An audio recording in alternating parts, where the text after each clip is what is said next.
এমনিতে আমার স্বামী আমার সব চাহিদা পূরণ করে, কিন্তু সে মারাত্মক বদরাগী। এই কথাটা প্রায় মহিলাদেরকে বলতে শোনা যায়।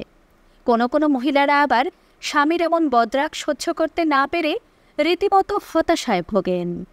এর মধ্যে যদি আপনিও একজন হয়ে থাকেন, তাহলে এই ভিডিওটি আপনি ভবিষ্যতের জন্য এক্ষুনি সেভ করে রাখুন।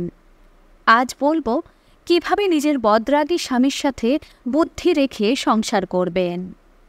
বদরাগী স্বামীদের সামলানোর 7টি সেরা সমাধান।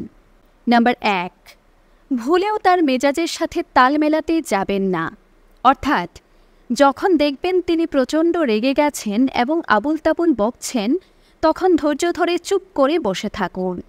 দরকার হলে কানের তুলো গুজে নিন, কিন্তু তাও সমানভাবে আপনিও তার সাথে চিৎকার চেঁচামেচি করবেন না। এমনটা করলে আপনার স্বামীর রাগ আরও দ্বিগুণ হতে পারে এবং রেগে গিয়ে তিনি হয়তো আপনার উপর হাতও তুলতে পারেন। নাম্বার 2, কেন আপনার স্বামী বারবার রাগ করেন সেই কারণটা একটু খতিয়ে দেখার চেষ্টা করুন। সেক্ষেত্রে আপনার যদি মনে হয় আপনার কোনো নির্দিষ্ট আচরণে তিনি বারবার রেগে যাচ্ছেন, তাহলে চেষ্টা করবেন সেটাকে পুনরায় না করার। নাম্বার 3, যদি দেখেন তুচ্ছ বিষয় নিয়ে আপনার স্বামী অকারণেই রাগ করছেন, তাহলে যখন তিনি নর্মাল অবস্থায় থাকবেন তখন তার সাথে ঠান্ডা মাথায় কথা বলুন। তাকে উপযুক্ত যুক্তি দিয়ে বিষয়টা বুঝিয়ে বলুন।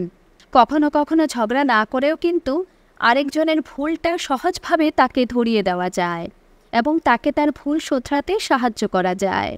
নাম্বার 4, আপনার স্বামী কোনো বিষয় নিয়ে চাপে আছেন কি না সেটা জানার চেষ্টা করুন।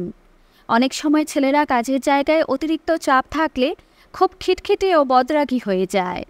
বসকে মুখে কিছু না বলতে পারলেও তার সব রাগ বের হয় নিজের বাড়ির লোকের উপর, বিশেষত বউয়ের উপর। নাম্বার 5, তার এমন বদরাগ নিয়ে বাইরের কারোর সাথে বিশেষ আলোচনা করবেন না, কারণ আপনার স্বামী যদি সেটা পরে জানতে পারেন, হিতে কিন্তু বিপরীত হতে পারে। মনে রাখবেন, তিনি আপনার স্বামী, সুতরাং তাকে সুস্থ করে তুলতে একমাত্র আপনিই পারবেন, বাকিরা শুধু মজা দেখবে।